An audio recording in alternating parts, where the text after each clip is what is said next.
नमस्कार, स्वागत है आपका न्यूज बुलेटिन में और मैं हूं आपके साथ सपना पांडे। बुलेटिन की शुरुआत से पहले एक नजर इस वक्त की हेडलाइंस पर। आबकारी नीति मामले पर कैग रिपोर्ट पीएससी के पास भेजी जाएगी। जीओबी को लेकर धोखाधड़ी मामले में बैडमिंटन खिलाड़ी लक्ष्य सेन को सुप्रीम कोर्ट से राहत। बीजेपी नेताओं के साथ पार्टी अध्यक्ष जेपी नड्डा की बैठक शुरू। संभल शाही मस्जिद कमेटी की हाई कोर्ट में याचिका, मस्जिद की रंगाई पुताई की मांगे इजाजत। बिटकॉइन से जुड़े मामले में दिल्ली, कोल्हापुर, पुणे समेत कई जगहों पर सीबीआई की रेड। खबर कर्नाटक के धारवाड़ जिले से है, जहां जिला कलेक्टर दिव्या प्रभु ने कहा कि धारवाड़ जिला प्रशासन एसएसएलसी और पीयूसी परीक्षाओं के लिए तैयार है और परिणामों में सुधार के लिए मिशन विद्याकाशी शुरू किया गया है। शहर में एक संवाददाता सम्मेलन में बोलते हुए उन्होंने कहा कि इस बार पीयूसी परीक्षा देने वाले धारवाड़ जिला के कुल विद्यार्थियों की संख्या 27,830 है। PU ಎಕ್ಸಾಮ್ದು ಹಾಗೂ SSLCದು ರಿಸಲ್ಟ್ ಅನ್ನು ಇಂಪ್ರೂವ್ ಮಾಡೋದಕ್ಕೆ ಕಳೆದ ಒಂದು ವರ್ಷದಿಂದ ಮಿಷನ್ ವಿದ್ಯಾಕಾಶಿ ಅಂತ ಒಂದು ಪ್ರೋಗ್ರಾಮ್ ನಡಿಯಲ್ಲಿ ನಾವು ವಿವಿಧ ಚಟುವಟಿಕೆಗಳನ್ನು ಮಾಡ್ತಾ ಇದ್ದೀವಿ. ಈಗಾಗಲೇ ಮಾಧ್ಯಮದವರು ಕೂಡ ಸುಮಾರು ಕಾರ್ಯಕ್ರಮಗಳಲ್ಲಿ ನಮಗೆ ಎಲ್ಲರಿಗೂ ಕೂಡ ಸಪೋರ್ಟ್ ಅನ್ನು ಕೂಡ ಮಾಡಿದ್ದೀರಿ. ಸೊ ಈ ಒಂದು ಸ್ಕೀಮ್ ಅನ್ನು ನಾವು ಮಾಡೋದಕ್ಕೆ ಉದ್ದೇಶ ಅಂತ ನಾವು ನೋಡಿದ್ರೆ, ಇದು ಕಳೆದ ಒಂದು 10 ವರ್ಷದ ಡೇಟಾವನ್ನು ನಾವು ತಗೊಂಡ್ರೆ ನಾವು SSLC ರ್ಯಾಂಕು ಪ್ರತಿ ವರ್ಷನೂ ಕೂಡ ಕಡಿಮೆ ಆಗ್ತಾನೆ ಬಂದಿದೆ. ಸೊ ಇದನ್ನು ನಾವು ನೋಡಿದ ಸಂದರ್ಭದಲ್ಲಿ ಹೆಂಗಾದ್ರೂ ನಾವು ಅದನ್ನು ಇಂಪ್ರೂವ್ ಮಾಡಬೇಕು ಅಂತ ಒಂದು ನಿಟ್ಟಿನಲ್ಲಿ ಈ ಒಂದು ಮಿಷನ್ ವಿದ್ಯಾಕಾಶಿಯನ್ನು ನಾವು ಶುರು ಮಾಡಿದ್ವಿ. ಉದಾಹರಣೆಗೆ ಇದು ಕೋವಿಡ್ ವರ್ಷದಲ್ಲಿ ನಾವು ಬಿಟ್ಟು ನಾವು ನೋಡಿದೀವಿ ಅಂದ್ರೆ 2019ರಲ್ಲಿ 75.41 ನಮ್ಮ ಜಿಲ್ಲೆಯ ಫಲಿತಾಂಶ ಶೇಕಡ ಇತ್ತು. ಸೊ ಅವಾಗ 27ನೇ ಸ್ಥಾನದಲ್ಲಿ ಇದ್ದೀವಿ.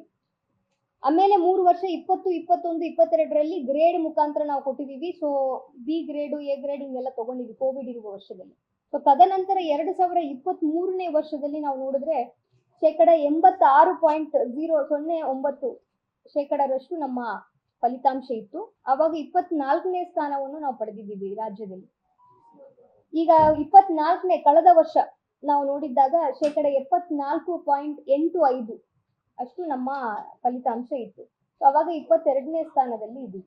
ಸೊ ಯಾವಾಗಲೂ ಕೂಡ ನಾವು ಧಾರವಾಡ ಜಿಲ್ಲೆ ಲಾಸ್ಟ್ 10 ಅಲ್ಲಿನೇ ನಾವು ಇರುವುದನ್ನು ನಾವು ನೋಡ್ತಾ ಇದ್ದ ಸಂದರ್ಭದಲ್ಲಿ ವಿದ್ಯಾಕಾಶಿ ಅಂತ ನಾವು ಹೇಳಿ ಎಷ್ಟೋ ಒಂದು ಉತ್ತರ ಕರ್ನಾಟಕಕ್ಕೇನೆ ಒಂದು ಗೇಟ್ ವೇ ಆಗಿ ನಮ್ಮ ಜಿಲ್ಲೆ ಇದೆ. ಒಂದು ಕಾಲದಲ್ಲಿ ರ್ಯಾಂಕ್ ಬ್ಯಾಂಕ್ ಅಂತ ಹೆಸರನ್ನು ಕೂಡ ಗಳಿಸಿದ್ದು, ಹಾಗೂ ನಾವು ಇದು ಒಂದು ಶೈಕ್ಷಣಿಕ ಕ್ಷೇತ್ರ ಅಂತ ಹೆಸರನ್ನು ಪಡೆದಿರುವಂಥದ್ದು.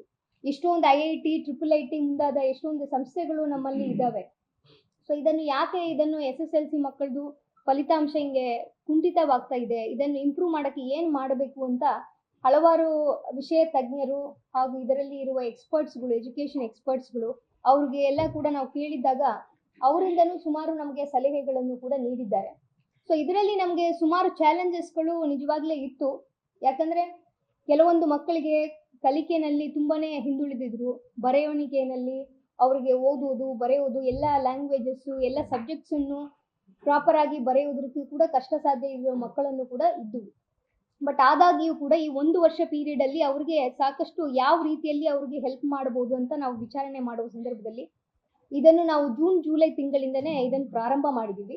ಇದರಲ್ಲಿ ಎಪೆಕ್ಸ್ ಕಮಿಟಿ ಹಾಗೂ ಒಂದು ಅಕಾಡೆಮಿಕ್ ಕಮಿಟಿ, ಮಾನಿಟರಿಂಗ್ ಕಮಿಟಿ, ಈ ತರ ಕೆಲವೊಂದು ಕಮಿಟಿಗಳೆಲ್ಲ ಕೂಡ ಮಾಡಿ ಬರೀ ಶಿಕ್ಷಣ ಇಲಾಖೆ ಮಾತ್ರ ಅಲ್ಲದೆ ಬೇರೆ ಬೇರೆ ಇಲಾಖೆ ಒಳಗೊಂಡಂತೆ ಕೆಲವೊಂದು ಅಧಿಕಾರಿಗಳು ಹಾಗೂ ಕೆಲವೊಂದು ಶಿಕ್ಷಣ ಸಂಸ್ಥೆಯವರು, ನಮ್ಮಲ್ಲಿನೇ ಇರುವ ಎಕ್ಸ್ಪರ್ಟ್ಸ್ಗಳು, ನಮ್ಮ IIT ಡೀನ್ ಅವರು ಶ್ರೀ ಶಿವಪ್ರಸಾದ್ ಅವರು, ಈ ತರ ಸುಮಾರು ಜನವನ್ನು ಕೂಡ ನಾವು ಒಳಗೊಂಡಂತೆ ಈ ಒಂದು ತಂಡವನ್ನು ರಚನೆ ಮಾಡಿದ್ವಿ. ಎಲ್ಲರೂ ಕೂಡ ಅವ್ರಿಗೆ ಆದಂತ ರೀತಿಯಲ್ಲಿ ಅವರು ಈ ಒಂದು ಮಿಷನ್ ವಿದ್ಯಾಕಾಶಿಗೆ ಕೊಡುಗೆಯನ್ನು ಕೊಟ್ಟಿದ್ದಾರೆ. ಈ ಒಂದು ಸಂದರ್ಭದಲ್ಲಿ ಇದರಲ್ಲಿ ಕೈ ಜೋಡಿಸಿದ ಎಲ್ಲರಿಗೂ ಕೂಡ ನಾನು ಅಭಿನಂದನೆಗಳನ್ನು ಸಲ್ಲಿಸಕ್ಕೆ ಕೂಡ ಇಷ್ಟಪಡ್ತೀನಿ. ನಾವು ಇದನ್ನು ಹೇಗೆ ಮುಂದೆ ತಗೊಂಡು ಹೋಗೋದು ಅಂತ ಇದ್ದಾಗ ಒಂದು ಬೇಸ್ ಲೈನ್ ಟೆಸ್ಟ್ ಅನ್ನು ಒಂದು ಮಾಡಿದೀವಿ. ಅಂದ್ರೆ ಮಕ್ಕಳನ್ನು ಫಸ್ಟ್ ಕಲಿಕೆ ಪ್ರಮಾಣ ಹೇಗಿದೆ ಅಂತ ಗುರುತಿಸಬೇಕು. ತದನಂತರ ನಾವು ಏನ್ ಸ್ಟ್ರಾಟಜಿ ಮಾಡಬೇಕು ಅಂತ ನಮ್ಗೆ ಗೊತ್ತಾಗ್ತದೆ. ಸೊ ಒಂದು ಆಗಸ್ಟ್ ತಿಂಗಳಲ್ಲಿ ನಾವು ಒಂದು ಪರೀಕ್ಷೆಯನ್ನು ಕೂಡ ನಡೆಸಿದ್ದೀವಿ. ಸೊ ಆ ಒಂದು ಪರೀಕ್ಷೆ ನಡೆಸಿದಾಗ ನಮಗೆ ಸುಮಾರು 7,273 ವಿದ್ಯಾರ್ಥಿಗಳು ಕಲಿಕೆಯಲ್ಲಿ ಹಿಂದುಳಿದಿದ್ದಾರೆ. ಅವ್ರಿಗೆ ಇನ್ನೂ ಕೂಡ ಹೆಚ್ಚಿನ ಒಂದು ಗಮನ ಬೇಕಾಗ್ತದೆ ಎಂಬುದನ್ನು ನಾವು ಗುರುತಿಸ್ತೀವಿ. ಸೊ ಇದನ್ನು ನಾವು ಮಾಡಿದ ನಂತರ ಆ ಮಕ್ಕಳನ್ನು ನಾವು ಸೆಪರೇಟ್ ಆಗಿ ಒಂದು ಕ್ಲಾಸ್ ಅಲ್ಲಿ ಅವ್ರಿಗೆ ಹೆಚ್ಚಿನ ಒಂದು ಫೋಕಸ್ ಕೊಡುವ ರೀತಿಯಲ್ಲಿ ಅವ್ರಿಗೆ ಸೆಪರೇಟ್ ಒಂದು ಕ್ಲಾಸ್ ಮಾಡಿ ಎಕ್ಸ್ಟ್ರಾ ಕ್ಲಾಸಸ್ಗಳನ್ನು ಮಾಡಿ ಅವ್ರಿಗೆ ಅರ್ಥ ಆಗುವಂತ ರೀತಿಯಲ್ಲಿ ಪಾಠಗಳನ್ನು ಮಾಡುವಂತ ಪ್ರಯತ್ನಗಳನ್ನು ಕೂಡ ಇದರಲ್ಲಿ ಮಾಡಿದ್ವಿ. ಸೊ ಇದಕ್ಕೆ ಸುಮಾರು ಎಲ್ಲ ಶಿಕ್ಷಕರು ಎಲ್ಲ ಸಂಸ್ಥೆಯವರು ಕೂಡ ಇದಕ್ಕೆ ತುಂಬಾನೇ ನಮಗೆ ಸಾಥ್ ಕೊಟ್ಟಿದ್ದಾರೆ. ಇದನ್ನು ಸ್ಟಾರ್ಟ್ ಮಾಡಕ್ ಮುಂಚೆ ಎಲ್ಲ ಸುಮಾರು ಸ್ಟೇಕ್ ಹೋಲ್ಡರ್ಸ್ಗಳು ಇದರಲ್ಲಿ ಇದ್ದಾರೆ. ಇದರಲ್ಲಿ ಬರೀ ಶಿಕ್ಷಣ ಇಲಾಖೆ ಶಿಕ್ಷಕರು ಹಾಗೂ ಸ್ಟೂಡೆಂಟ್ಸ್ ಅಂತ ಮಾತ್ರ ನಾವು ತಗೊಳಕ್ ಆಗಲ್ಲ. ಇದರಲ್ಲಿ ಸುಮಾರು ಸ್ಟೇಕ್ ಹೋಲ್ಡರ್ಸ್ಗಳು ಇದ್ದಾರೆ. ಉದಾಹರಣೆಗೆ ಆ ಸಂಸ್ಥೆಯವರು, SDMC ಅಧ್ಯಕ್ಷರು, ಮತ್ತೆ ಅದರಲ್ಲಿ ಇರುವ ಸದಸ್ಯರುಗಳು, ಹಾಗೂ ಆ ಸಂಸ್ಥೆಯ ಪ್ರಾಂಶುಪಾಲರು ಅಥವಾ ಅಲ್ಲಿ ಹೆಡ್ ಮಾಸ್ಟರು, ಮುಖ್ಯ ಶಿಕ್ಷಕರು, ಆಮೇಲೆ ಅಲ್ಲಿ ಇರುವ ಪೇರೆಂಟ್ಸ್ಗಳು, ಆಮೇಲೆ ಎಲ್ಲ ಟೀಚರ್ಸ್ಗಳ ಅಸೋಸಿಯೇಷನ್. ಸೊ ಇದು ಎಲ್ಲರನ್ನು ಕೂಡ ನಾವು ಕಾನ್ಫಿಡೆನ್ಸ್ ಅಲ್ಲಿ ತಗೊಳ್ಬೇಕು ಅಂತ ನಿಟ್ಟಿನಲ್ಲಿ ಎಲ್ಲರಿಗೂ ಕೂಡ ಸತತವಾಗಿ ಎಲ್ಲರ ಜೊತೆಗೇನು ನಾವು ಸಂವಾದವನ್ನು ಮಾಡಿದೀವಿ, ಅವರಿಗೆ ಕಾರ್ಯಾಗಾರವನ್ನು ಮಾಡಿದೀವಿ. ಸುಮಾರು 3,000 ರಿಂದ 4,000 SDMC ಅಧ್ಯಕ್ಷರೆಲ್ಲ ಒಳಗೊಂಡಂತೆ ಸಭೆಗಳನ್ನು ಅವರಿಗೆ ಮಾಡಿ ಈ ಮಿಷನ್ ವಿದ್ಯಾಕಾಶಿಯ ಉದ್ದೇಶ ಏನಿದೆ ಎಂಬುದನ್ನು ಅವರಿಗೆ ಕೂಡ ನಾವು ಹೇಳುವ ಒಂದು ಪ್ರಯತ್ನ ಕೂಡ ಮಾಡಿದ್ದೀವಿ. ಇದನ್ನು ಮಾಡಿದ ಮೇಲೆ ಸುಮಾರು ಜನ ಅವರು ಕೂಡ ಅವರ ಸಲಹೆಗಳನ್ನು ನಮಗೆ ಕೊಟ್ಟರು. ಇದನ್ನು ಮಾಡಕ್ಕೆ ಅವರು ಕೂಡ ತುಂಬಾ ಸಪೋರ್ಟ್ ಅನ್ನು ಕೂಡ ಕೊಟ್ಟಿದ್ದಾರೆ. ಸೊ ಇದರಲ್ಲಿ ನಮ್ಗೆ 2 ಉದ್ದೇಶ ಇದೆ ಈ ಮಿಷನ್ ವಿದ್ಯಾಕಾಶದ್ದು. ಒಂದು, ವೀಕ್ ಸ್ಟೂಡೆಂಟ್ಸ್ ಯಾರಿದ್ದಾರೆ, ಫೇಲ್ ಆಗುವ ಹಂತದಲ್ಲಿ ಇದ್ದಾರೆ, ಅವರಿಗೆ ಪಾಸ್ ಮಾಡಿಸುವಂಥದ್ದು. ಹಾಗೂ ಈಗ ಎಕ್ಸಾಮ್ ಅಲ್ಲಿ ಬರೆಯುವಾಗ ಸುಮಾರು ನಮ್ಗೆ ಒತ್ತಡ ಇದೆ, ನಾವು ಭಯ ಇದೆ ಎಂಬುದು ಸಾಮಾನ್ಯವಾಗಿ ನಾವು ನೋಡುವಂಥದ್ದು. ಸೊ ಆ ಭಯವನ್ನು, ಒತ್ತಡವನ್ನು ನಿವಾರಣೆ ಮಾಡಿ ಮಕ್ಕಳಿಗೆ ಕಾನ್ಫಿಡೆಂಟ್ ಆಗಿ ಎಕ್ಸಾಮ್ ಅನ್ನು ಬರೆಸುವುದು ಈ ಒಂದು ಮಿಷನ್ ವಿದ್ಯಾಕಾಶಿಯ ಉದ್ದೇಶ.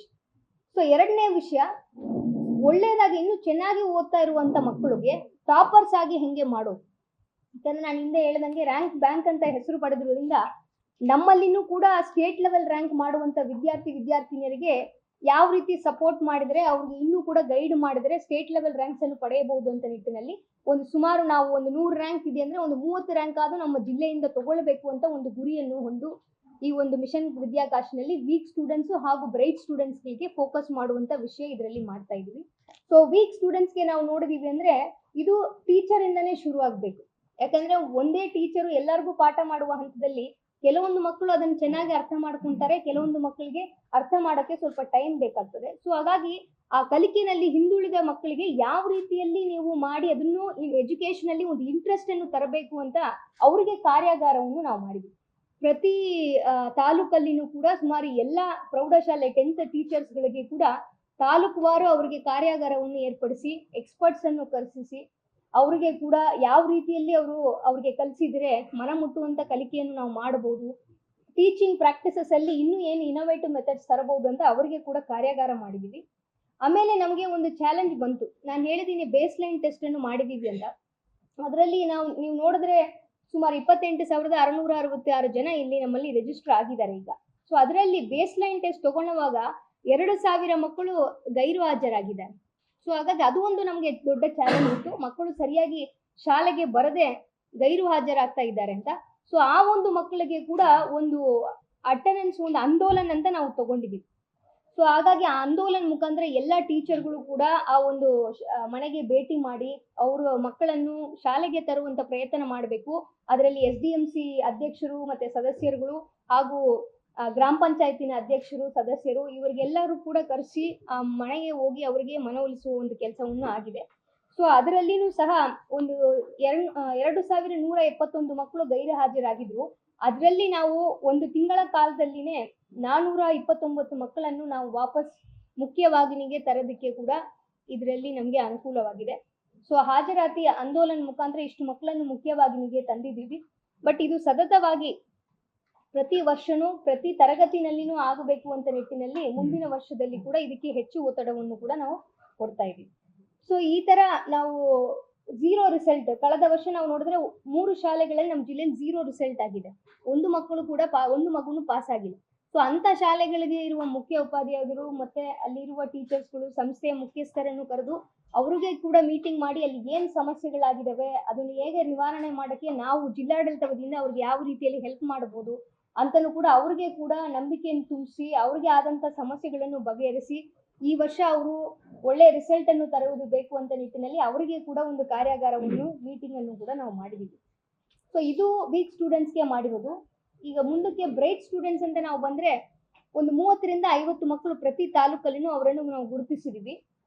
ಸೊ ಅವರನ್ನು ಗುರುತಿಸಿ ಅವರನ್ನು ಲಾಸ್ಟ್ ಮಿನಿಟ್ ಅಲ್ಲಿ ಅಂದ್ರೆ ಯಾವ ರೀತಿಯಲ್ಲಿ ಅವರಿಗೆ ಫೈನ್ ಟ್ಯೂನಿಂಗ್ ಮಾಡಬೇಕು ಅಂತ ನಿಟ್ಟಿನಲ್ಲಿ ಈಗ ಜನವರಿಯಿಂದ ಹಿಡಿದು ಈಗ ಫೆಬ್ರವರಿವರೆಗೆ ಪ್ರತಿ 2 ಪಾಠದಲ್ಲಿ ತಗೊಂಡು ಒಂದು 25 ಮಾರ್ಕ್ಗೆ ರೂಢಿ ಪರೀಕ್ಷೆಯನ್ನು ನಾವು ಮಾಡಿದ್ವಿ.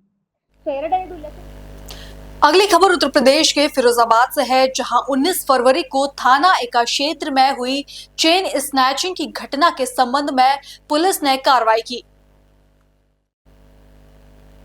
थाना एका पुलिस टीम को मुखबिर से सूचना प्राप्त हुई कि चेन स्नैचिंग करने वाला आरोपी पुनः किसी वारदात को अंजाम देने के इरादे से घूम रहा है। सूचना के आधार पर थाना एका पुलिस टीम द्वारा वाहन यार्ड के सामने सघन चेकिंग अभियान चलाया गया। इस दौरान एक बाइक सवार को पुलिस टीम द्वारा रुकने का इशारा किया गया और आरोपी ने पुलिस टीम पर जानलेवा हमला कर दिया। आत्म बचाव के लिए पुलिस टीम द्वारा की गई फायरिंग में उस व्यक्ति के पैर में गोली लगी और वह घायल हो गया। घायल व्यक्ति की पहचान चेन स्नैचिंग की घटना में सम्मिलित अपराधिक वितेंद्र के रूप में हुई है। अभियुक्त को पुलिस अभिरक्षा में लेकर उपचार हेतु जिला अस्पताल भेजा गया। आज क्या घटना हुई है सर? देखिए, दिनांक 19/2/25 को थाना एका क्षेत्र में एक चेन स्नैचिंग की घटना हुई थी, जिसमें उचित धाराओं में अभियोग पंजीकृत किया गया था और विवेचनात्मक कार्रवाई इसमें प्रचलित थी। विवेचना के क्रम में ही एक वितेंद्र है, ये मैनपुरी का रहने वाला, इसका नाम प्रकाश में आया था और पुलिस इसकी तलाश कर रही थी। आज सूचना मिली कि एका थाना क्षेत्र में ही ये बाइक से छुपे छुपाए घूम रहा है और किसी अन्य घटना को अंजाम देने की फिराक में है। इसी क्रम में सिंहपुर रोड में एका पुलिस द्वारा सघन चेकिंग का अभियान चलाया जा रहा था, जिसमें ये सामने से आता हुआ दिखाई दिया है। पुलिस ने इसको रोकने का इशारा किया, ये हड़बड़ाहट में अपनी बाइक से गिर गया है और पुलिस से गिरता हुआ देख इसने पुलिस के ऊपर फायरिंग कर दी। आत्मरक्षार्थ में पुलिस ने भी इसके ऊपर फायरिंग की, जिससे इसके पैर में गोली लगी है। इसका इलाज अस्पताल में पुलिस अभिरक्षा में कराया जा रहा है। इसके पास से जो बरामदगी हुई है, एक अवैध तमंचा 315 बोर, एक खोखा कारतूस, एक जिंदा कारतूस, इसके अलावा जिस बाइक से था वो बाइक बरामद हुई है जो बिना नंबर प्लेट की है। इसके अलावा चेन स्नैचिंग की घटना के बाद चेन बेचने के बाद जो 10,200 रुपया इसके जेब से बरामद हुआ है वो भी बरामद किया गया है। इसका इलाज हम लोग पुलिस अभिरक्षा में कर रहे हैं फिलहाल। इसके विरुद्ध 22 मुकदमे पहले से ही दर्ज हैं, ये जघन्य अपराधी है। इसके विरुद्ध अन्य जो भी आवश्यक कार्रवाई होगी, वैधानिक कार्रवाई है, वो किया जाएगा। खबरों का सिलसिला आगे भी जारी रहेगा। फिलहाल लेते हैं एक छोटा सा ब्रेक।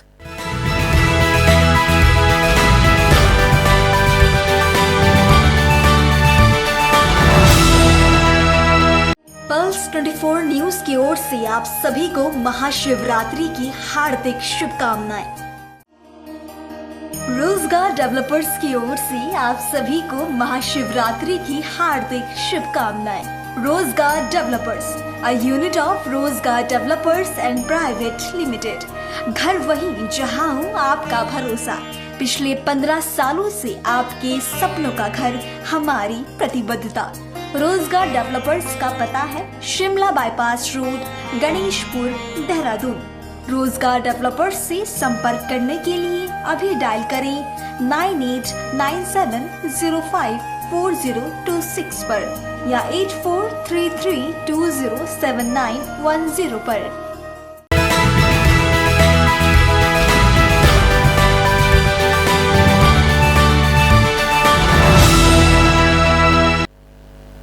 ब्रेक के बाद आपका फिर से स्वागत है। अगली खबर गुजरात के वलसाड जिले से है, जहां वापी GIDC के आर्या पेपर मिल में एक दर्दनाक हादसा हुआ। राजकुमार नामक एक व्यक्ति पर पेपर की गट्ठी गिरने से उसकी मौत हो गई। इस कंपनी में पहले भी कई ऐसे हादसे हो चुके हैं, लेकिन अधिकारी इस पर ध्यान नहीं देते हैं। मजदूर अपने परिवार को छोड़कर प्रदेश में काम करने के लिए आते हैं और यहाँ कंपनी की लापरवाही से मजदूरों की जान चली जाती है। जी शर्मा, मैं अभी खड़ा हूँ जीआईडीसी के आर्यन पेपर मिल में। आप मेरे पीछे देख सकते हैं कि ये कंपनी है। यहाँ पर आज रात में एक हादसा हुआ है जिसमें एक व्यक्ति की जान चली गई है। राजकुमार नाम का व्यक्ति बताया जा रहा है। उसके हमारे साथ परिजन खड़े हैं और उनका ये कहना है कि अभी तक हमें कोई जानकारी नहीं दी जा रही और बेचारे परेशान हैं। बाहर से आई हुई है, हम उनसे पूछते हैं क्या नाम है आपका? राजेंद्र यादव। राजेंद्र भाई, क्या हुआ है? यहाँ रात में 12 बजे गट्टी गिर गई है मोटर से। किसके ऊपर? ये राजकुमार यादव के पास अंदाज में बस उसको लेके गए हॉस्पिटल। दूसरी हॉस्पिटल में ले जाने के बाद वो रास्ते में खत्म हो गए। बाद में वहाँ पे हम लोग हरिये में रख दिया और रखने के बाद मैनेजर साहब थे, पाटिल साहब, तो पाटिल साहब बोले चलो मैं व्यवस्था करता हूँ, तो वही लिहाज रखा के चले आए। तो अभी इस समय वहाँ पे अपने चाला पे है, पोस्टमार्टम होने के लिए वो लोग इंतजार कर रहे हैं। हम लोग नहीं वहाँ जा रहे हैं जब तक हमारी मांग नहीं पूरी हो जाएगी, जब तक हम वहाँ जाने के लिए तैयार नहीं है। हम लोग उसके गेट पे खड़े हैं और वर्तमान में भी खड़े हैं। हमारे पास साबूत है, हमारे पास पूरा वो हम यहाँ खड़े हैं, 8 बजे खड़े। ये लोग देखिए कि इनका कहना है। आपका क्या नाम है? सागर यादव। सागर, क्या नाम है आपका? सागर परिजन का आपके कौन थे वो जो खत्म हुए? वो हमारे बड़े पापा। क्या हुआ, कैसे जानकारी आपको मिली? अब हम वहाँ क्या बोलते मुरई फाटक में रहते थे। वो जब हमको वहाँ सुबह 4 बजे हमें खबर मिली तो हम सीधे वहाँ से आए हैं। हम जब आए हैं तो हमें अभी तक कोई शिकायत नहीं उसको मिल रहा, कहाँ बॉडी थी, कहाँ क्या है, हमें कोई सूचना नहीं मिल पा रहा। अभी तक देख सकते हैं कि इनको अभी तक कोई जानकारी नहीं दी गई है। ये उनके भतीजे हैं और ये यहाँ पर आ चुके हैं। अब आप देख सकते हैं कि इनको अभी कंपनी के द्वारा इनसे कोई बात नहीं की गई है। देखना होगा कि आगे सरकारी अधिकारी इसमें क्या कार्रवाई करते हैं और इस तरह की हादसे किस प्रकार रोके जाएं। जो गाड़ियों में गट्ठी गिर जाती है गाड़ियों से किसी के व्यक्ति के ऊपर, उसमें कैसे सेफ्टी का कोई अभाव नहीं होने के कारण एक व्यक्ति की फिर वापस जान चली गई जीआईडीसी में। अब देखें कि यही वो पीछे कंपनी है, आर्यन पेपर मिल बताई जा रही है कि ये कंपनी में ऐसा हुआ है 12 बजे, जिसमें ट्रैक्टर से गट्ठी लेके जा रहे थे और आगे एक व्यक्ति खड़ा था, उसके ऊपर वो गट्ठी गिर गई और वो वहीं पर ऑन द स्पॉट बता रहे हैं कि खत्म हो गया है। अभी तक उसके परिजन से मुलाकात नहीं किया है। देखना होगा कितनी लापरवाही है ये कि उनके परिजन से अभी तक मुलाकात नहीं कर रही कंपनी या कंपनी के अधिकारी। देखना होगा कि आगे इस कंपनी के ऊपर सरकारी अधिकारी क्या कार्रवाई करते हैं या फिर इसी तरह लेपापोती होके और शांत हो जाते हैं, देखने की बात है। ये बताइए क्या नाम है? सागर यादव नाम। क्या हुआ है? जब मेरे को कुछ मालूम नहीं था, मैं जब वहाँ अपना ड्यूटी कर रहा था, जब मेरे फोन गया है, बोलते तुम्हारे बड़े पापा गुजर गए हैं कंपनी में। जब मैं उधर से आया था, जब मैं 4 बजे से बैठा हूँ इधर, मेरे को अभी तक कोई बॉडी का कोई पता नहीं चल रहा है। कंपनी में 2 बार गया तो कोई नहीं बता रहे। क्या बोल रहे हैं? बोलते वो तो हॉस्पिटल में ये वो साउथ इंडिया का बता रहे थे, हमको अभी मालूम चलता है। अच्छा, तो आपसे कंपनी के जो कुछ अधिकारी मुलाकात किए? हाँ, वो क्या बोलते पाटिल साहब ने क्या बोला है आपको? बोलते हैं जब हम कुछ नहीं कर सकते हैं, जो कंपनी इतना देगी तो क्या करेगा, कंपनी भी बर्बाद नहीं हो जाएगी, बोलते हैं। क्या देंगे, क्या बोला है ऐसा कुछ? वो लिहाज अंदर डाल सकते हैं, बेच सकते हैं, जो 1.5-2 लाख रुपए हो सकता है। बोलते जो 1.5-2 लाख रुपए हो सकता है, अपनी तरफ हम देख सकते हैं, बस इतने से ज्यादा। उम्र ज्यादा थी, 60 साल उम्र। कितनी उम्र? 60 से। कितने साल से काम कर रहे थे? 6 साल, 4-5 साल, 7-8 साल से काम कर रहे हैं। क्या नाम है आपका? हमारा सागर नाम है। सागर भाई, कैसे हुआ घटना और आपको कब पता चला? हमको यही लगभग 4 बजे रात में पता चला। क्या बताया गया? बोलते हैं वहीं कंपनी में ऐसा हादसा हो गया है। जब हमको मालूम चला, जब भी हम इधर आए हैं, अब पूछे सिक्योरिटी गार्डों से, बोलते हैं हम वो जगह नहीं दिखाएंगे, न लिहाज दिखाएंगे जब तक टीचर नहीं मिलेगी। बोलते जब तक हमको वो नहीं मिलेगा तो हम कैसे वो कर सकते हैं। और अभी तक आपको डेड बॉडी दिखाई नहीं गई? नहीं दिखी। मृतक का क्या नाम था? राजकुमार। कितने साल से काम कर रहे थे? अब यही लगभग 1.5-2 साल होगा। अच्छा, तो अभी तक आपको मिलाया ही नहीं गया? नहीं मिलाया गया। ओके। अभी भी पूछ रहे हैं तो अभी भी बोल रहे हैं कि अभी सराय नहीं। अच्छा, कब से यहाँ पर लगे हो आप? 1.5-2 घंटे हो गए। छत्तीसगढ़ के रायपुर से बड़ी खबर सामने आ रही है, जहां एक बार फिर चाकूबाजी की घटना सामने आई। पुरानी रंजिश के चलते आरोपी ने दिया घटना को अंजाम। आरोपी पर दर्जन भर अपराध है दर्ज। पूरी घटना का सीसीटीवी फुटेज आया सामने। खमतराई थाना क्षेत्र के रामेश्वर नगर का मामला।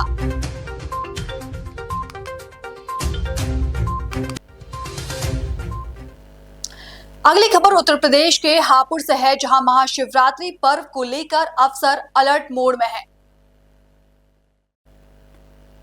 डीएम और एसपी ने भारी पुलिस बल के साथ थाना गढ़मुक्तेश्वर की तीर्थ नगरी ब्रिज घाट पहुंचे। इस दौरान उन्होंने भ्रमण कर सुरक्षा व्यवस्था का जायजा लिया और शिव भक्तों को किसी तरह की परेशानी का सामना न करना पड़े, इसके लिए संबंधित अधिकारियों को दिशा निर्देश भी दिए। बड़ी खबर मध्य प्रदेश के सागर से है, जहां कलेक्टर संदीप चियार ने किया परीक्षा केंद्र का निरीक्षण। पुलिस अधीक्षक विकास शाहवाल भी रहे साथ। दोनों ने सुरक्षा व्यवस्थाओं का लिया जायजा।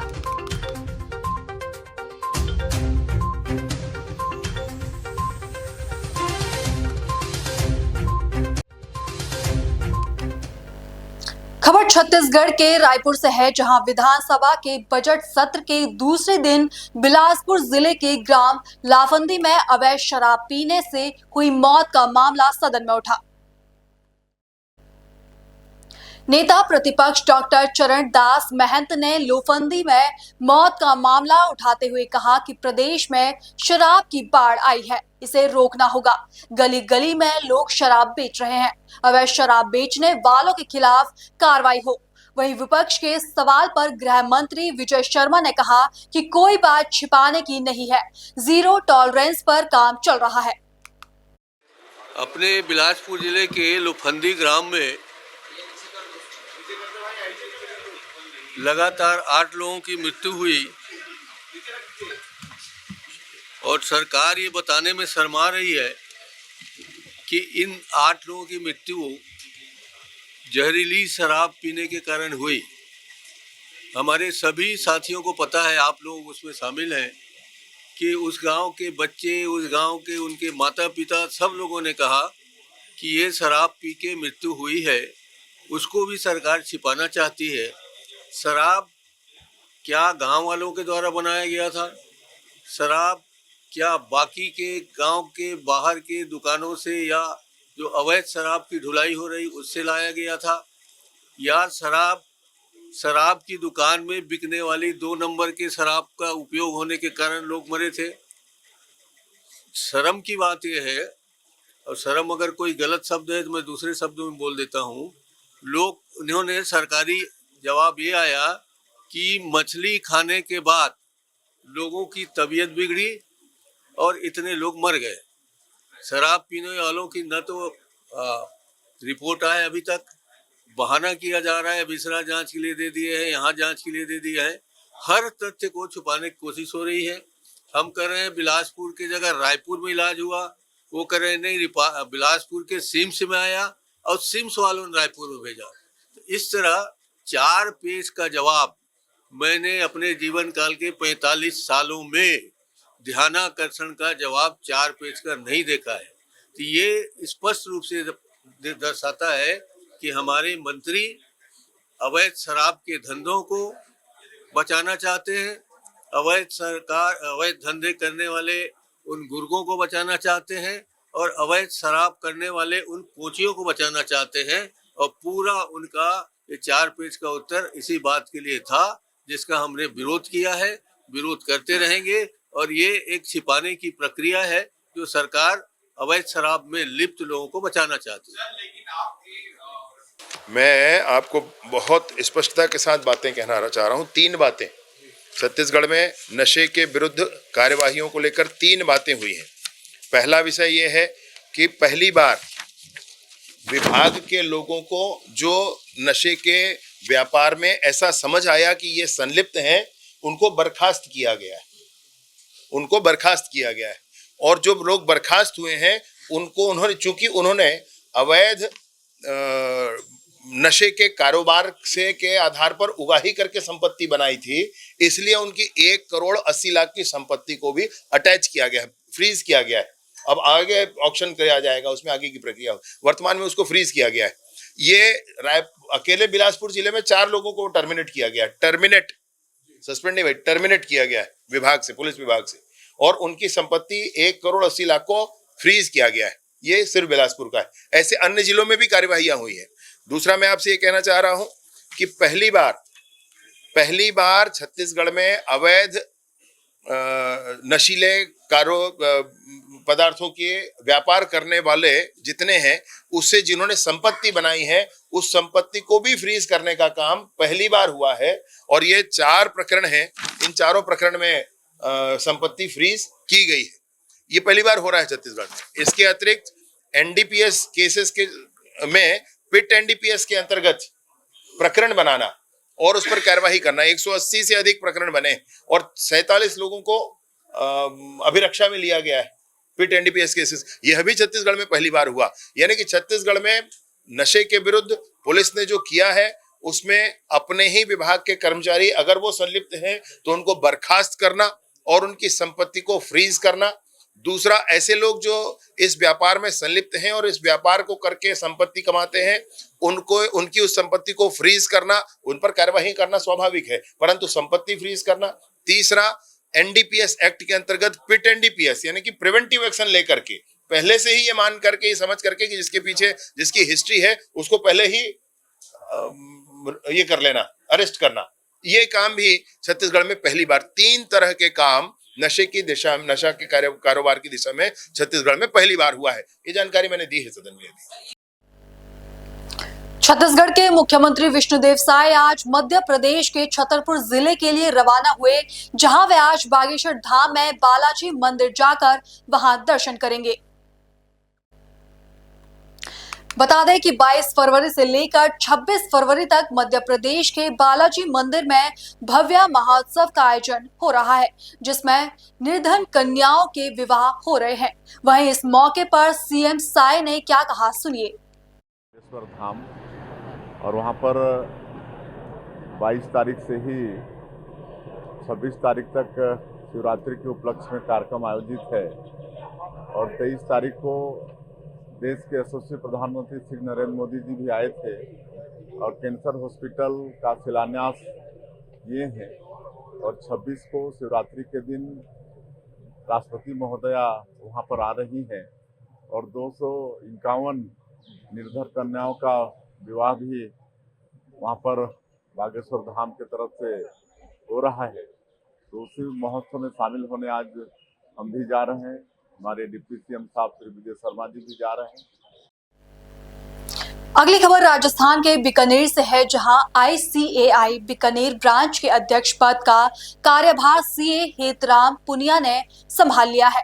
बता दें कि हेतराम पुनिया पूर्व में वर्ष 2024-25 में उपाध्यक्ष पद पर रह चुके हैं और अब 2025-26 में अध्यक्ष पद की जिम्मेदारी निभाएंगे। आइए देखते हैं बीकानेर से हमारे संवाददाता योगेश कुमार की खास रिपोर्ट। नमस्कार, मैं हूं योगेश कुमार, पल्स 24 न्यूज संभागट बीकानेर आपका हार्दिक स्वागत करता हूं। ICAI Indian institute of chartered accountant of India के बीकानेर इकाई के अध्यक्ष चुने गए हैं हेतराम जी पुनिया। उन्हीं से हम आपको अवगत कराएंगे। जी सर, बताएं, सबसे पहले तो पल्स 24 न्यूज परिवार की तरफ से आपको बहुत बहुत बधाई हो। ICAI के आगामी 1 वर्ष के लिए आप अध्यक्ष चुने गए हैं। जी सर, बताएं, अपनी खुशी किस तरह से जाहिर करना चाहेंगे और क्या क्या आपको जिम्मेदारियां दी गई हैं बतौर अध्यक्ष? सबसे पहले तो पल्स 24 की टीम का बहुत बहुत आभार जो आप यहाँ पधारे और जो इंटरव्यू कवरेज के लिए मैं आपका धन्यवाद ज्ञापित करता हूँ। इसी के साथ मैं हमारे सीए मेंबर्स और स्टूडेंट्स का भी बीकानेर ब्रांच के आभार ज्ञापित करता हूँ। मुझे बीकानेर ब्रांच के मेंबर्स ने जो जिम्मेदारी दी है, मैं कोशिश करूंगा कि मैं उस जिम्मेवारी पे खरा उतरूं और आने वाले समय में मैं ये उम्मीद करता हूँ कि हमारी बीकानेर ब्रांच एक नई ऊंचाइयां स्थापित करेगी। तो आपकी जो ICAI जो संस्था है, ऑल इंडिया लेवल की जो संस्था है बीकानेर में, मैंने सुना है कि जो स्टूडेंट्स हैं CA के जो नए जो स्टूडेंट्स आते हैं उनके लिए भी काफी एक्टिविटीज करती है। किस तरह की एक्टिविटीज रहती हैं वो?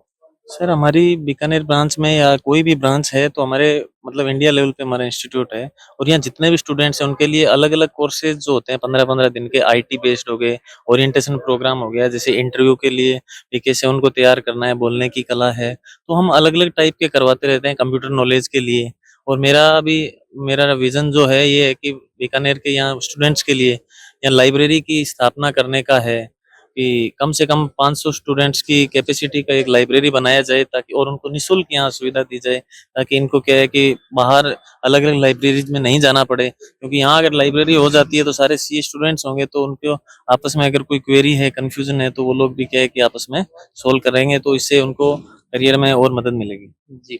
जो मध्यम वर्ग से नीचे के कुछ एक स्टूडेंट्स हैं जो सीए वगैरह कर नहीं पाते कुछ फाइनेंशियल प्रॉब्लम्स के कारण, उनके लिए स्कॉलरशिप टाइप कुछ एक्टिविटीज रहती हैं अपनी संस्था की तरफ से?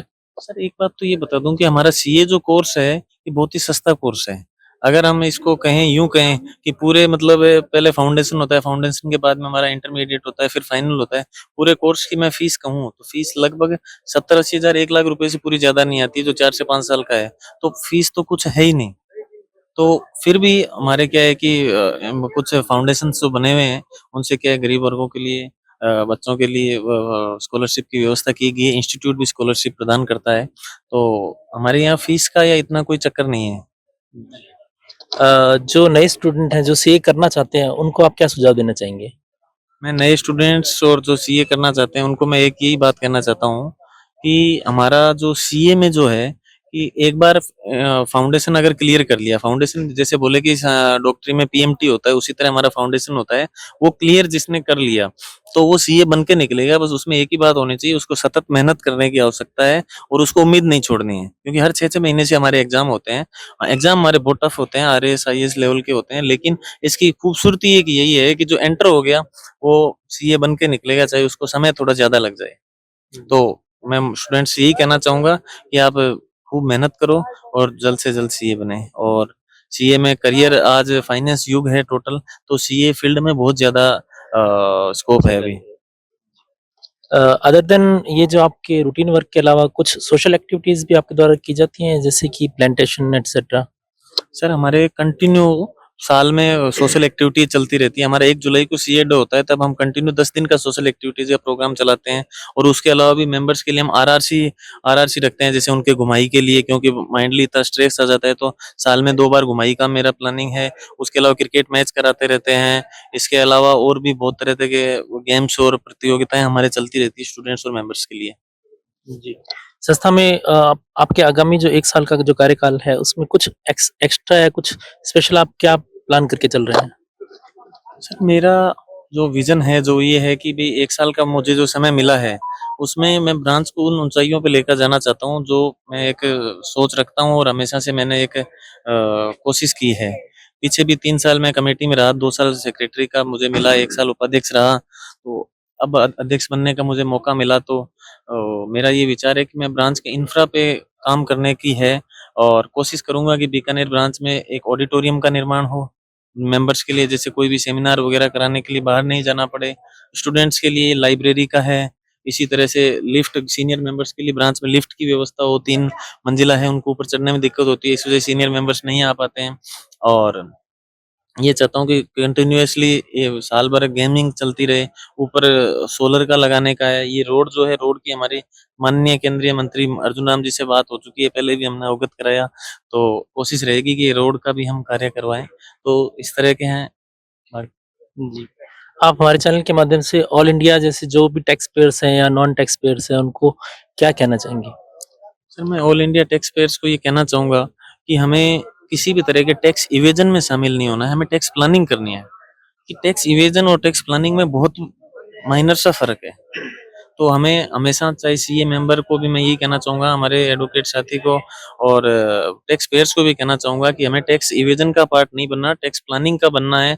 और हम अगर टैक्स देंगे और प्रॉपर रिटर्न भरेंगे तो हमारी रिटर्न फाइल भी मजबूत होगी और एक बैलेंस शीट भी मजबूत होगी। तो कोई भी बिजनेस करोगे तो बैंक्स वगैरह, फाइनेंस सिस्टम काफी फायदा मिलेगा। क्योंकि अगर बैलेंस शीट में अगर पक्के का मतलब बोलते हैं अपने, जैसे कि भाई 1 नंबर की पूंजी अगर नहीं होगी तो कोई भी लोन नहीं देगा। तो धीरे धीरे थोड़ा थोड़ा टैक्स भरना भी चाहिए। जी। तो ये थे हेतराम जी पूनिया, आईसीएआई बीकानेर इकाई के न्यूली अपॉइंटेड अध्यक्ष। मैं योगेश कुमार, पल्स 24 न्यूज संभाग बीकानेर। धन्यवाद। बड़ी खबर उत्तर प्रदेश के अलीगढ़ से है, जहां छात्रा को छेड़छाड़ का विरोध करना पड़ा भारी।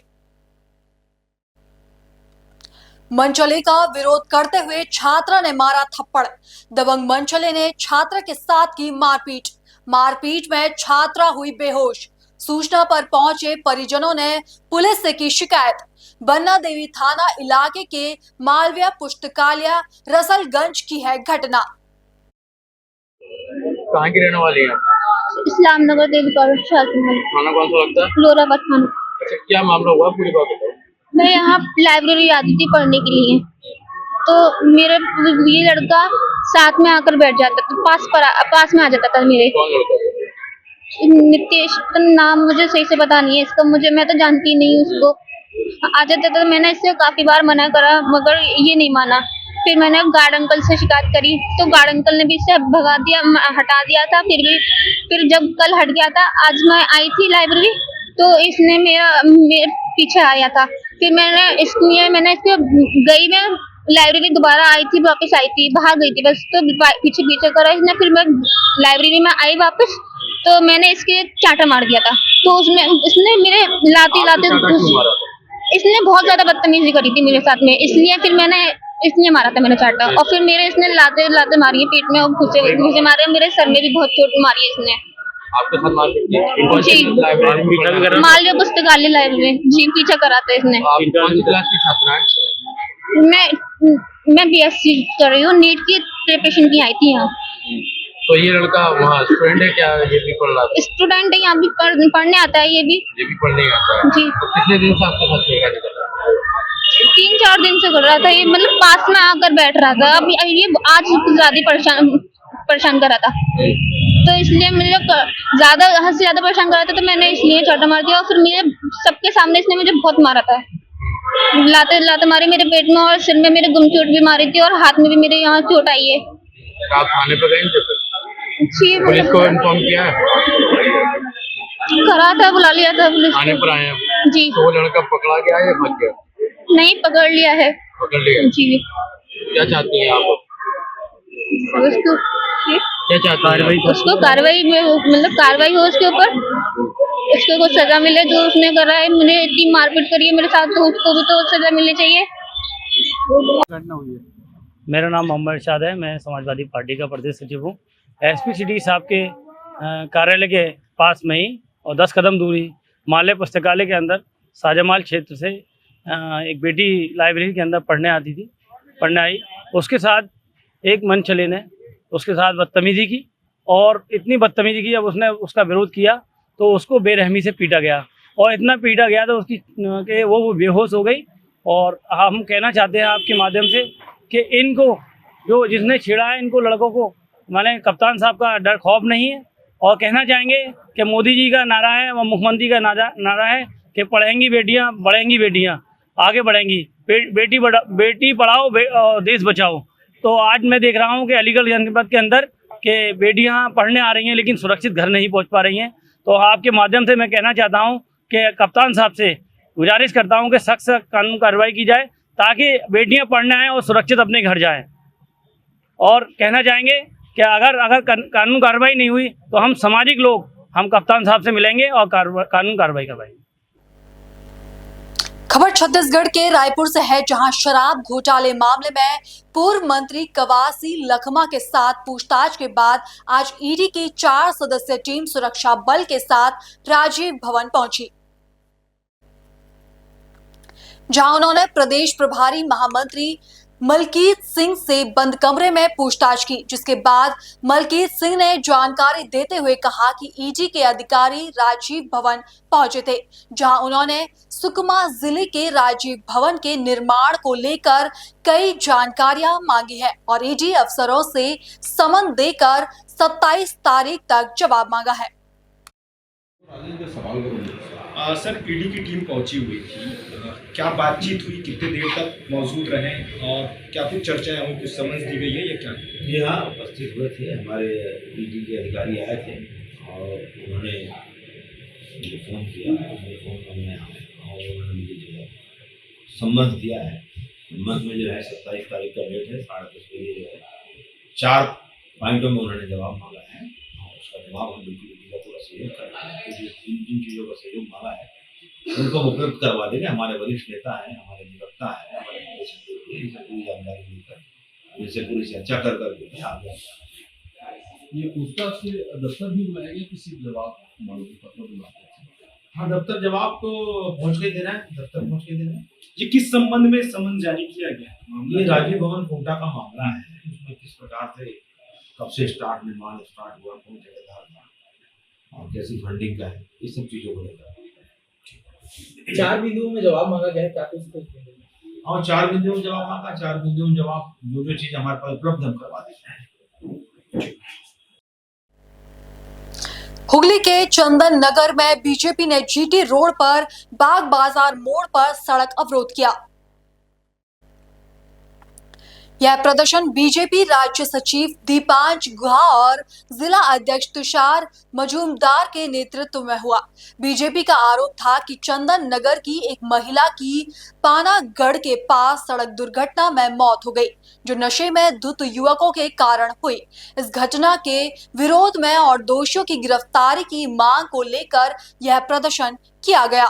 वहीं बीजेपी नेत्री अग्निमित्रा पॉल ने मृतका की मां से मुलाकात कर हर संभव मदद का आश्वासन दिया। उन्होंने ममता बनर्जी की सरकार पर निशाना साधते हुए क्या कहा, सुनिए। যুবশ্রী লক্ষ্মী ভান্ডার কিচ্ছু চাইছি না, আগে আমাদের লক্ষ্মীরা তো ঘরে বাঁচুক, তারপর তো লক্ষ্মী ভান্ডার নেবে। ঘরের লক্ষ্মী যদি মরে যায় তো লক্ষ্মী ভান্ডার তো কে নেবে? কন্যাশ্রীর যদি স্ত্রী না থাকে তো কন্যাশ্রীরা কে নেবে? আগে তো তাদের স্ত্রী দিক, আগে তাদের সেফগার্ড দিক, আগে তাদের প্রোটেকশন দিক। কিছুই হচ্ছে না। অন্য স্টেটে গিয়ে সে সুরক্ষিত, নিজের ঘরে নিজের স্টেটে সে সুরক্ষিত নয়। কেন নয়? কেন নয়? এবং এই ওপেন মদের ব্যাপারটা বন্ধ করা দরকার, যেটা অনেক স্টেটে বাইরের মদের ব্যাপারটা বন্ধ হয়ে গেছে। ওপেন, আমি বারবার একটাই কথা বলছি, মদ বন্ধ করা হোক, মদ বন্ধ করা হোক, সমস্ত কিছু বন্ধ। ভারতীয় জনতা পার্টি আমরা রাস্তায় নেমে প্রতিবাদ করেছি। আজকে এসেছিলাম মায়ের কাছে জানতে যে এক্স্যাক্টলি ঘটনাটা কি হয়েছে, কারণ অনেক দিক থেকে আমাকে অনেক রকম খবর ফিড করানো হচ্ছিল।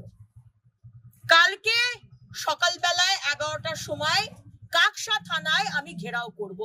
কাকসা থানার পুলিশ আপনাকে জবাব দিতে হবে।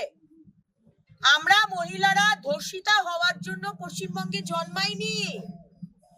আপনাদের পুলিশ মন্ত্রী সারদা মা আর আমরা সব ধর্ষিতা হওয়ার জন্য আপনারা আমাদের কন্যাশ্রী, যুবশ্রী, লক্ষ্মীশ্রী দেবেন, আর আমরা রাস্তায় কাজে নামলে আমাদেরকে অত্যাচার করা হবে, তিতিবিরক্ত করা হবে, অ্যাক্সিডেন্টে আমাদের মৃত্যু হবে, আর আপনার পুলিশ সেটাকে ধামাচাপা দিয়ে অন্যদিকে ঘোরানোর চেষ্টা করবেন যে না, ও তো রেশারেশি হচ্ছিল, ও তো সুতন্দ্রাই তো ওভারটেক করার চেষ্টা করছিল, বেশ করেছে। আজকে আমাকে যদি রাত্রির 12টা 12:30টার সময় কোনো গাড়ি যদি আমাকে ওভারটেক করে আর বিরক্ত করে, তাহলে আমি পালাবার চেষ্টা করব। আমি করব না, কারণ আমার সাথে সিকিউরিটি আছে। বাকি যে কোনো মেয়েই করবে, পালাবার চেষ্টা করবে। রাস্তায় যদি আপনার পুলিশ পেট্রোল কার থাকতো তাহলে সুতন্দ্রা সেখানে যেত। আপনারা মিথ্যা কথা বলছেন, পেট্রোল কার ছিল না, সিসিটিভি ক্যামেরা নেই, হেল্পলাইন নাম্বার নেই, তাহলে কিসের মুখ্যমন্ত্রী হয়েছেন আপনি? কিসের মুখ্যমন্ত্রী? আজকে সুতন্দ্রার মা বলেছেন কন্যারাই বাঁচছে না, তাহলে আর কন্যাশ্রী দিয়ে লাভটা কি? সত্যি তো তাই। কন্যাশ্রী দিয়ে লাভ কি যেখানে কন্যারাই বাঁচবে না? মাথা উঁচু করে বাঁচতে পারছি না। ফুটপাতে মায়ের কাছে শুয়ে আছে 6 মাসের শিশু, তাকে তুলে নিয়ে গিয়ে ধর্ষণ করে দিল। জয়নগরের 9 বছরের উমা, তাকে ধর্ষণ করে খুন করে দিল। ডক্টর অভয়া, তাকে বলাৎকার করে খুন করে দিল। আর আজকে সুতন্দ্রা কাজের জন্য সে যাচ্ছিল কোথায়? এখানকার বিধায়ক কোথায়? তৃণমূলের বিধায়ক কোথায়? আমি শুনলাম আপনি নাকি এখানে কালকে প্রোগ্রাম করেছেন, তাই তো? এখানে প্রোগ্রাম করেছেন তো কালকে, অথচ এই পরিবারের সাথে দেখা করতে আসেননি। এখানকার সাংসদ কোথায়? আমি জানি আপনি কুম্ভ মেলায় গেছেন, কুম্ভে ডুব দিয়েছেন, মোদী সরকার এবং যোগী সরকারের ভূয়সী প্রশংসা করেছেন, কিন্তু দায়িত্বটা তো করতে হবে। রচনা ব্যানার্জি মহাশয়া, আজকে পরিবারের সাথে ইন্দ্রনীল সেন, রচনা ব্যানার্জি, আপনারা একবার দেখা করতে এলেন না। মানে মহিলাদের ওপর অত্যাচার হলেই সেটাকে ধামাচাপা দিতে হবে, তাই তো? পুলিশ এফআইআর নেবে না, পুলিশ জিডি নেবে না, আর এনসিআরবি ন্যাশনাল ক্রাইম রেকর্ডস ব্যুরোতে আপনারা পাঠাবেন। দেখুন পশ্চিমবঙ্গ কি মহিলাদের জন্য সেফ সুরক্ষিত স্টেট। প্রতি বছর আমরা অ্যাওয়ার্ড পাচ্ছি, প্রথম পুরস্কার। তাই মুখ্যমন্ত্রী, fasten your belt, আপনার শেষের দিন, সরকারের শেষ শুরু হয়ে গেছে এবং আগামীকাল আরেকটি বোনকে আমরা হারালাম। আর জানি না আগামী দিনে আর কতগুলো বোনকে হারাতে হবে, কতগুলো বোনকে হারাতে হবে, কত বয়সের বোনকে হারাতে হবে, কত ডিফারেন্ট ধর্মের বোনকে হারাতে হবে, কেউ জানে না 26 অব্দি। তাই প্রতিবাদ হবে কালকে 11টার সময় কাকসা থানা ঘেরাও। বাবা মা আমাদেরকে মুখে রক্ত উঠিয়ে পড়াশুনো করিয়েছে, যোগ্য বানিয়েছে। আমরা রাতের বেলায় কাজ করতে বেরোবো না? ডাক্তার বাবুরা, আপনি সেদিনকে বলেছিলেন অভয়ার মার্ডারের পরে যে রাত্রিবেলায় মেয়েদের কাজ করা না করাটাই, এরকম একটা ইঙ্গিত দিয়েছিলেন। তাহলে আপনি কি বলতে চাইছেন? মানে আমাদের মতো মহিলারা যারা ডাক্তার, যাদের রাত্রিবেলায় কল সেন্টারে কাজ আছে, যারা সুতন্দ্রার মতো সারা দেশে কাজ করে বেড়ায় ইভেন্ট ম্যানেজার হিসেবে, আমরা রাত্রিবেলায় কাজ করতে বেরোবো না কারণ এখানে কোনো ল এন্ড অর্ডার নেই। আপনি কি তাই বলতে চাইছেন? আমার প্রশ্ন আপনার কাছে মুখ্যমন্ত্রী, যে আজকে হাইওয়েতে পুলিশ পেট্রোলিং কার থাকার কথা, বুদবুদে সুতন্দ্রা তেল ভরেছে, তারপরে সুতন্দ্রার গাড়িকে এই বাবলু যাদব বলে, তার গাড়িতে আরো অনেক ছেলে ছিল যারা মদ্যপ অবস্থায় সুতন্দ্রার গাড়িকে একবার সামনে একবার পিছনে এবং অশ্রাব্য ভাষায় গালিগালাজ, ইঙ্গিত। তাহলে আপনার গাড়ির রাস্তায় যদি পেট্রোলিং থাকে, পুলিশ পেট্রোলিং ন্যাশনাল হাইওয়েতে, তাহলে তারা এটা দেখেনি কেন? কারণ পুলিশ পেট্রোল কার ছিলই না। যদি পুলিশ পেট্রোল কার থাকে তাহলে আপনি আমাকে সিসিটিভি ক্যামেরাতে দেখান। পুলিশ পেট্রোল কার, পুলিশ বলছে যদি পেট্রোল কার ছিল, যদি রেশারেশি করছিল, যদি ইফটিজিং করছিল, বিরক্ত করছিল, তাহলে পুলিশের পেট্রোল কার তো ছিল, সেখানে দাঁড়িয়ে যায়নি কেন? মিথ্যা কথা বলছেন পুলিশ মন্ত্রী, আপনার পুলিশ মিথ্যা কথা বলছে। পুলিশ পেট্রোল কার ওখানে ছিল না। আজকে তাহলে আমাদের সুরক্ষাটা কোথায়? রাত্রে আমরা ট্রাভেল করতে পারবো না? ট্রাভেল করলেই হামলা করে ধর্ষণ করে দেবে, তিতি বিরক্ত করবে, গাড়ি অ্যাক্সিডেন্ট করিয়ে দেবে। আর তারপরে মুখ্যমন্ত্রী, আপনার পুলিশ ঠিক যেরকম অভয়াতে বিনীত গোয়েল তথ্য ধামাচাপা দেওয়ার চেষ্টা করেছেন, এই সুতন্দ্রার কেসেও আমরা দেখতে পাচ্ছি আসানসোল দুর্গাপুর কমিশনারেটের সিপি সুনীল কুমার, তিনিও ঠিক একই ভাবে ধামাচাপা দেওয়ার চেষ্টা করছেন। মানে এই রাজ্যে এই চণ্ডীতলা থানার আইসি না ওসি, যিনি গার্লফ্রেন্ডের সাথে দেখা করতে গেছিলেন, ডিউটি ছেড়ে তুমি গার্লফ্রেন্ডের সাথে দেখা করতে যাও, মস্তি করো, মচ্ছব করো, কাজ করো না, গোষ্ঠীদ্বন্দ্ব মেটাও, তোলাবাজি করো, সব ঠিক আছে। তোমাকে কিন্তু মহিলাদের উপর অত্যাচার হলে ধামাচাপাটা দিতে হবে, এটা কিন্তু আগে করতে হবে, তবে প্রমোশন হবে। এটাই হচ্ছে मुख्यमंत्री ममता बंदोपाध्याय अलिखित इंस्ट्रक्शन। फिलहाल न्यूज बुलेटिन में इतना ही। देश और दुनिया की तमाम खबरें देखने के लिए बने रहिए पल्स 24 न्यूज के साथ। नमस्कार।